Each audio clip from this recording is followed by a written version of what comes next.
To interject, there's a mic there. So whatever you feel. Okay, got fans out of here and the air's turned down. Thank you. All right, thank you. And then you just click on this. Right in there, right? Yep. Yeah, CP1. And then the space bar. So it'll play.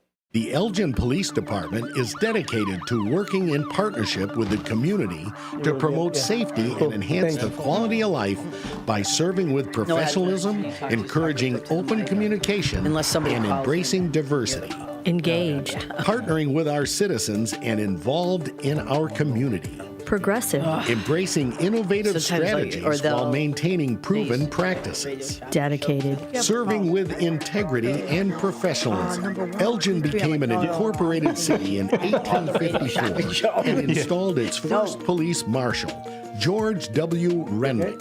Over the years, the title of the head law enforcement officer changed from marshal to chief.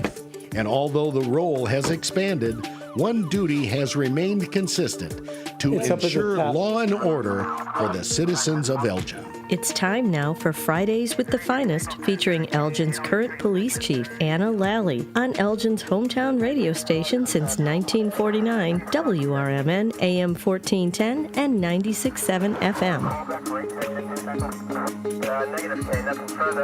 Hey, and good morning. We are here, Fridays with the Finest. Chief Anna Lally. Good morning, Chief. How are you? Good morning, how are you? I know you got a special guest sitting next to you, Sergeant Copeland. Yes. Morning. So, yeah. How are you, sir? I'm good. How about you, sir? I couldn't be better. Thanks for asking. Yeah, so good morning, Elgin. We are here today, and, as I always do, I try to bring some guests on. Sometimes it's just me, but today is a very special day and something that I think needs to be celebrated and talked about. So today, Sergeant Rob Copeland is retiring today at 3 o'clock. So we are going to honor him, celebrate him. And so, I asked him last minute, hey, Rob, do you want to come on the radio show? He's like, yep, let's go. So I love it. So with that, I wanted Rob to come on here, talk about his career. Rob has been a police officer for over 30 years. He and I actually went to the police academy together. We got hired together. So it's there's only 3 of us left in the building that got hired. After today, it's just going to be 2 of us. And I don't think I'm going to be the last one. No, I don't think so. Based out of our group. But anyhow, so yes, first, congratulations, Rob. Thank you. So it's been hopefully a great career. So, Yes. just for people who are listening and, who are you? How long have you been here? Your career? Just, kind of talk a little bit about So I'm Sergeant Robert Copeland. I've been with the police department over 30 years now. As the chief said, we started in 1996. So I've been here for over 30 years. I made my way through the department. I started out on the city's 4th watch, which was primarily dedicated back in the late 90s, early 2000s to gangs, drugs, and the worst neighborhoods in the city. I've spent time in patrol. I was a juvenile investigator, and then I came back to patrol. I was promoted about a little more than 4 years ago. I've got a chance to work on afternoon shift, 2 years up in investigations as an investigations supervisor, and finishing off here on the street, which is where I love to be. Yeah. So 30 years in this career, right? What, I guess, as you kind of try to, we're just going to get right into it. So as you try to think about some of your, best moments of your career, because, I think the thing is that as young officers, we hire young officers and really giving them perspective, that you're going to have some difficult times, you're going to have some good times, and to keep it into perspective. So in your opinion, what are some of the best lessons that you've learned over this 30 years that if, a brand new officer was sitting here that you would share with them? If I were going to pass information to a brand new officer, and something that I tell a lot of the newer officers is just go out and do your job. Be you. Don't get involved in the politics. Don't get involved in the stuff going on around you. Just do your job. Do the best possible job you can do. Don't worry about making mistakes, because we're all going to make mistakes, and there isn't a mistake around here that we can't fix, for the most part. But just go be yourself and stay above everything else and work hard, and it'll get you through 30 years. Yeah, because most people, 30 years is a very long career. It sure and is. especially, I think our time in this career too, we have seen such a difference. I mean, just technology advances and, have gone through, the probably the most significant police reform bill that has ever, happened in policing. So those are big changes. It's not, you'll get some periods when we first got hired, 10, 15 years and nothing's really going on. It's just kind of, it's normal police Routine, business. in a sense, yeah. And then you have all these things happen that completely shifts, the trajectory of policing, and you have to shift with it.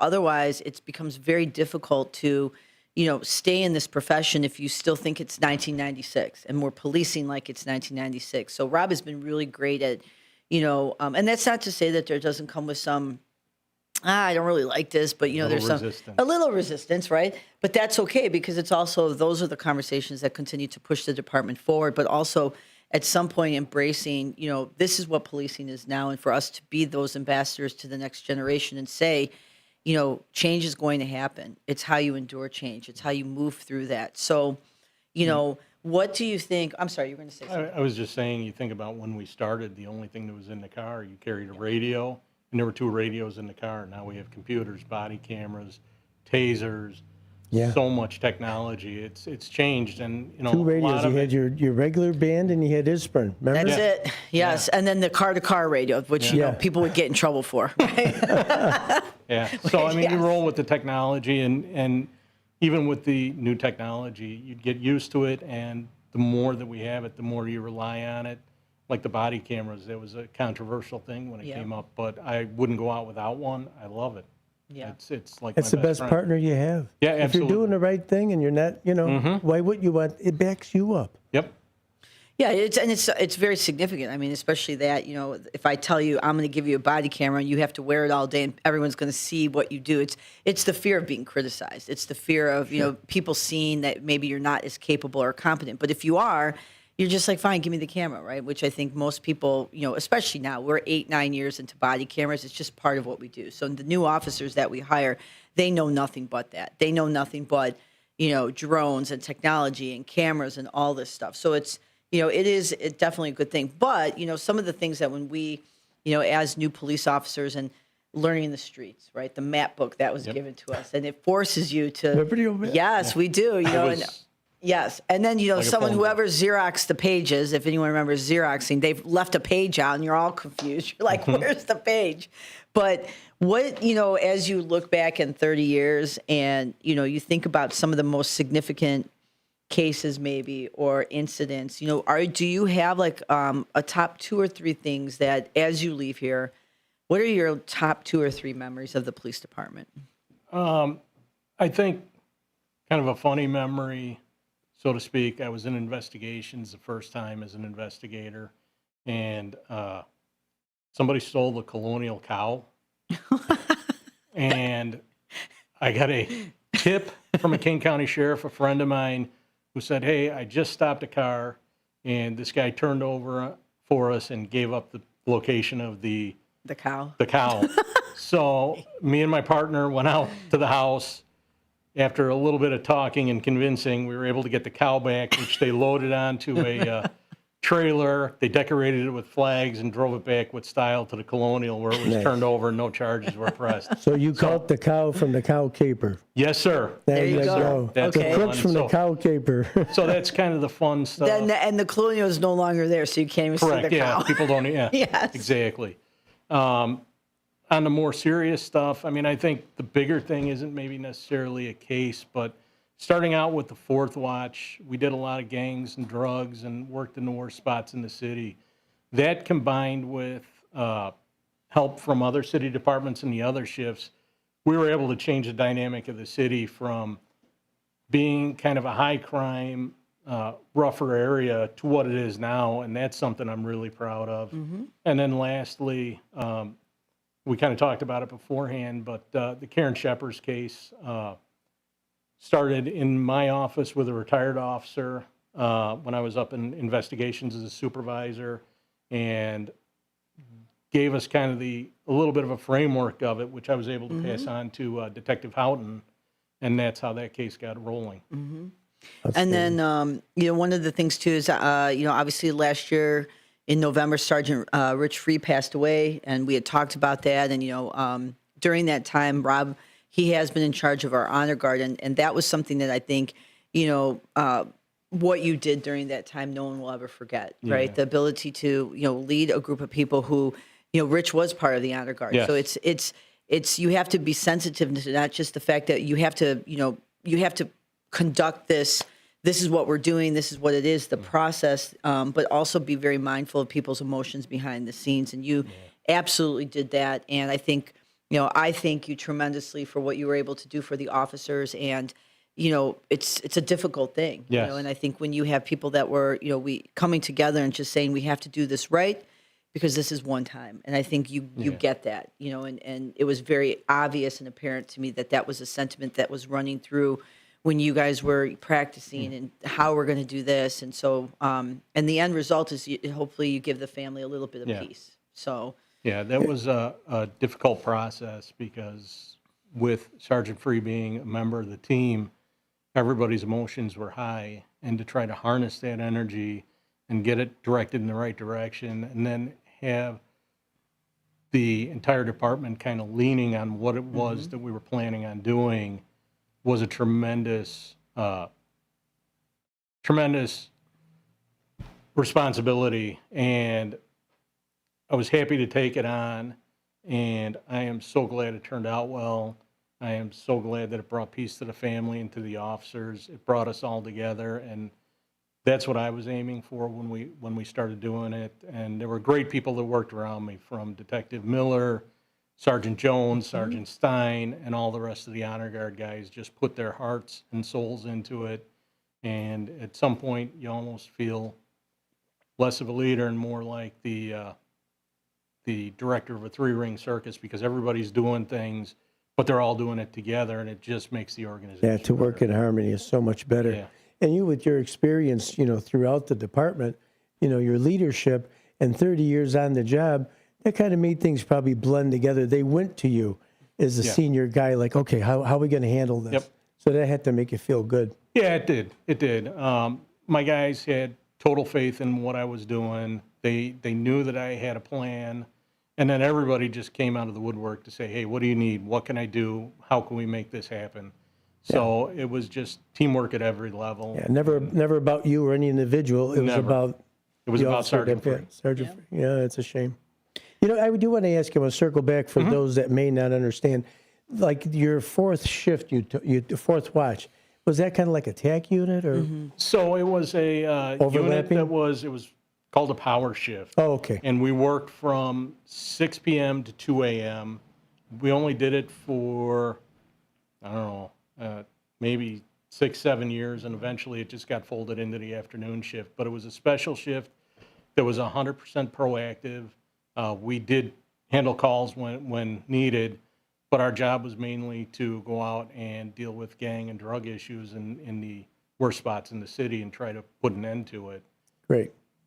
yeah, and I think that's the, 30 years, and we have talked over the past month here, especially as the time, where he's getting ready to retire. So, I as we get hired together, and you kind of see the progression of people, and Rob is generally the same person when we were in the police academy. I mean, very simply, and that's to me, when people retire, because the profession, there's a lot of things that you go through and you see, and some people I have retired, and they're I guess content, but there's a lot of regret, or there's a lot of and a lot of that is because they were very upset about things and they didn't know how to kind of just move through it. And so when a person can retire, this pretty much the same person as when they got hired, that's a successful career, right? Yeah. That is at the end, he's going to, today at his ceremony at 3:00, he's going to be there with his family. His son is actually sitting in the studio with us off camera, but he has a mic in case he wants to say something. But to have your family here, this morning was your last roll call. Your wife is there, your son is there. Like, this is a really great thing to show young officers, right? And during your time, right, there probably were days when you came into the police department and you're like, I really don't want to be here today, right? Like, it's just, that's human nature. But you're able to move through that and really have that, kind of mentality of, if I take a pause and think about what's really happening here, it's really not too bad. And, I also... It's funny because you say there are days you don't want to be here. Now I'm at this point, Yep. and there's days that I just wish I could stay. Yes. And that's when you know it's time to go. And I tell them, that is, when you leave where you feel like, you've done everything you potentially could, but there's still just maybe a little bit left, but like it's a purpose has been fulfilled, right? This time, 30 years of someone's life, right? I mean, just think about that in the same organization through all the change, through all the different officers that you've met. We have officers now that are probably younger than your son, right? Yes. So, yes, Yes. which is another thing. Yes. And you have to lead them, right? So, and you do an exceptional job. And absolutely, when Rob leaves, it's 30 years of experience. You cannot replace that. And it's definitely something that, we have a lot of young supervisors, and Rob's one of his best things is that he brings the new supervisor in and teaches them how to do the process of things, how to do a schedule, how to do this, how to do that, which is very important because this is what runs the shift. So that mentorship also, that's going to go away with him. And now, you have only a handful of us in here that have that level of experience. And so it's time for this next generation to kind of start developing. So there's a lot of mentorship, a lot of guidance. But so when you think about, so I saw retired Officer Mike Goff this morning in your office. And obviously, you've been friends with him for a very, very long time, and he was your field training officer. My first right? field training officer. Yes. So to think about that, he still is connected to a person that you met 30 years ago. So talk a little bit about that and the importance of having, kind of those pillars in your life of people who, you see and still are there. So, you've got to have mentors in this job. It's just the only way. And Mike Goff was my first FTO, and I thought he was really hard when we went through field training. We soon after field training developed a friendship that lasted his entire career, my entire career. He was a great mentor for me because I could go to him with questions. I could go to him with concerns. I would do work and he would say, hey, yeah, that's good work, or hey, maybe you want to rethink that. It was just somewhere where I could go in a safe space and talk to somebody to make sure I was doing things the right way. And Mike was one of those guys. There's a number of other guys as supervisors when I really think about it. I think about Lieutenant Will Eusitis and Sergeant Chris Jones. We were together pretty much for the last year or more on days, on the day shift. And when something would come up, we would bounce ideas off of each other. Hey, is this the best approach? Could we do this? We would check off on each other to make sure we were making the right decisions. When I was up in investigations the first time, I had a great partner, was Commander Lesko, when he was back when he was a detective. We worked together on cases, and same thing, we would bounce ideas off of each other. As I continued to grow, I would find the senior officers, after Mike retired, find senior officers, and those became the guys that I went to when I had questions or concerns. Or I would find a good sergeant. Commander Michael, when he was a day shift sergeant, was a great resource for me. There's so many people out there, and that's what I would tell the new people. Find a great mentor. Find somebody that you can go to that's going to help you develop your career. That was my favorite part of this job, to be quite honest with you, is mentoring new people. It's the best feeling when you see them excel and do good, to get promoted, to move to a special division, or just go out there and do their thing. Yeah. That's always going to be my favorite thing, and that's something I will miss. Yeah, and I think that's what this should be about. And far too often, like when we got hired in the police department as young officers, I could tell you there is no mentorship going on. Like it was very different, and it was very, my knowledge is my knowledge. I don't want to share, my knowledge. I remember an officer telling me, I was a young officer. I probably had 4 years, and at the time I was going to get my master's degree at Loyola.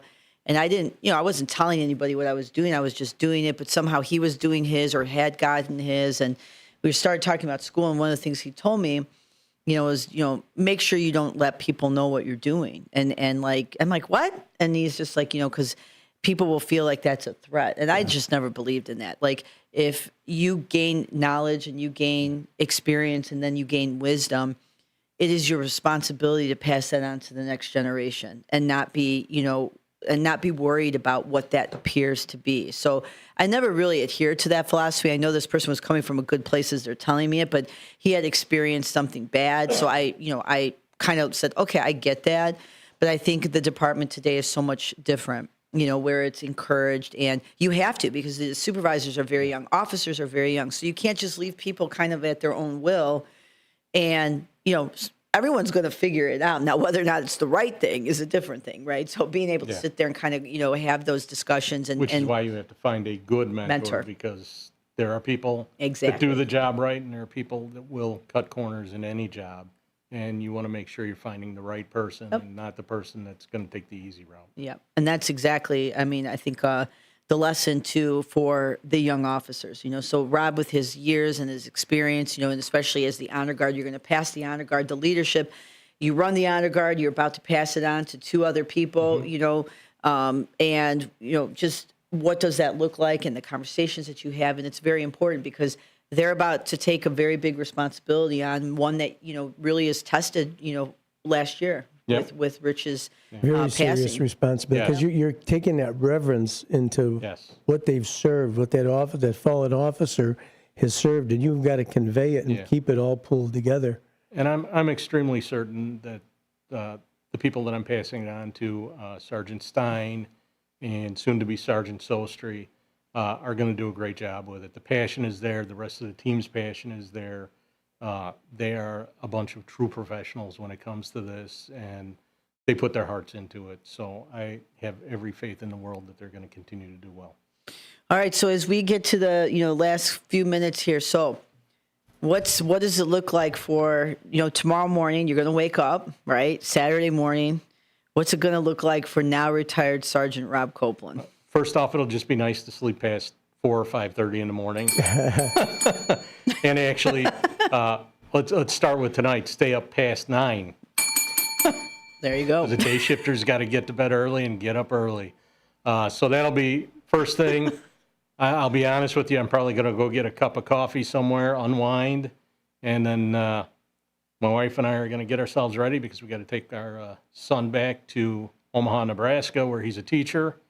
And then we're going to do a little traveling through Missouri and eventually somehow come back home. And then we've got Take the long way home. Yeah, absolutely. Way to do it. And then some trips over the summer to go to Mexico to see my father-in-law, and some other trips planned for later in the summer, and just take the summer off. And I've got lots of fun stuff to do at home. So You have a list. Yeah, I have a list. List of things to do, a list of things to clean. I think the biggest thing is, believe it or not, is I got to, all the stuff that I brought back from here, I've got to go through and decide, am I keeping it or am I, so I've got that. But yeah, there's a list of fun things to do, and I'm looking forward to it. A lot of workouts and a lot of bike riding. Yeah. I guarantee. That's great. I mean, that's too, like, when you think about it, like, you're literally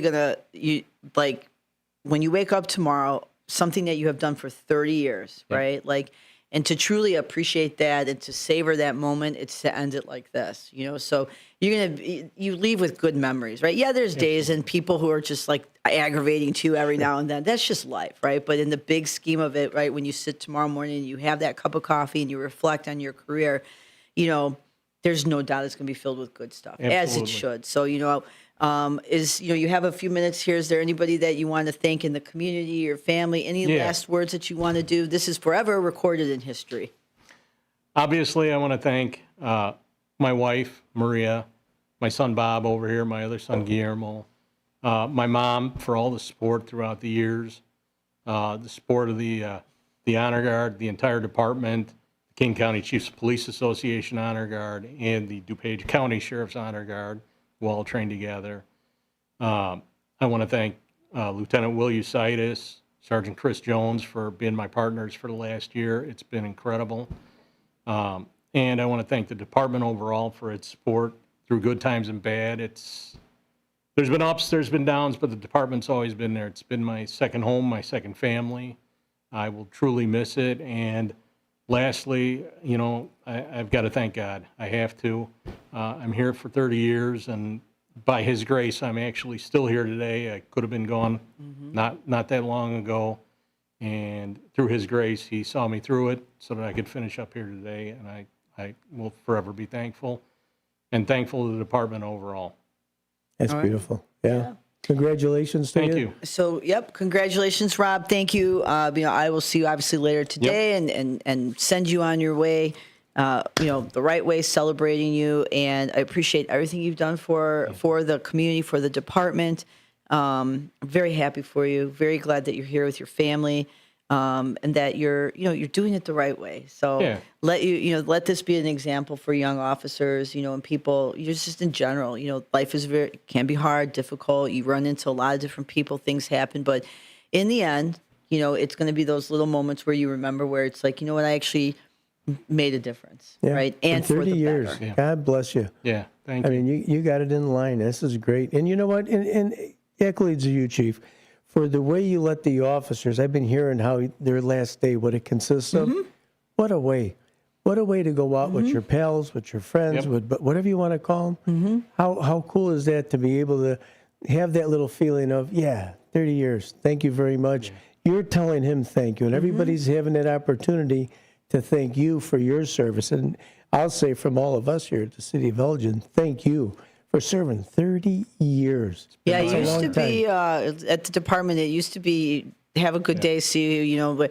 But I made it a point as the chief to celebrate when we hire officers. We make them go and stand in front of the podium, and I tell them, listen, you have to go up there and you have to speak. You're now an Elgin police officer. This is what it is. This is the standard. So You've elevated community policing to another level as it should be, and that's and you great. should celebrate people. It's Absolutely 30 years. you You should. just don't say, okay, I'll see you later. Here's a plaque behind the scenes. It's like, no, we do it. I know that Lieutenant Will is doing a cookout for you. Yep. He had his last roll call. We're on the radio show. We celebrate. It's a whole day of him. That's And then great. tomorrow morning, you fill this days with some really, really, really good last Do the memories. retired officers get together at all, like on a Yes. regular basis? Yeah, they do. They have a weekly breakfast Oh, that's nice. down in South Elgin. There's like two groups. Yeah, there's two groups. There's an two older group and a younger yeah. group. Yeah. I'll probably participate more with the younger group, but there's that, and then there's some department functions and things like that. And I know for certain I'm coming back for Sergeant Sostry's promotion in July, and I'll be around for some of the promotions that are upcoming because they're people that I mentored and people that I helped along the way. So, I mean, I'll be around, and I'm staying in the area right now. So, Yeah. Great. and They I'll want you around. hopefully still keep working with the Honor Guard. Don't come to work tomorrow morning, though. I promise I won't. Stay home. Congratulations, Thank you. Sergeant. God bless you. All right, Appreciate I will you be did. back next Friday. Everybody have a great weekend. Thank you. All right, that's it.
Than we do. Nobody. Stakes provided by Heartland.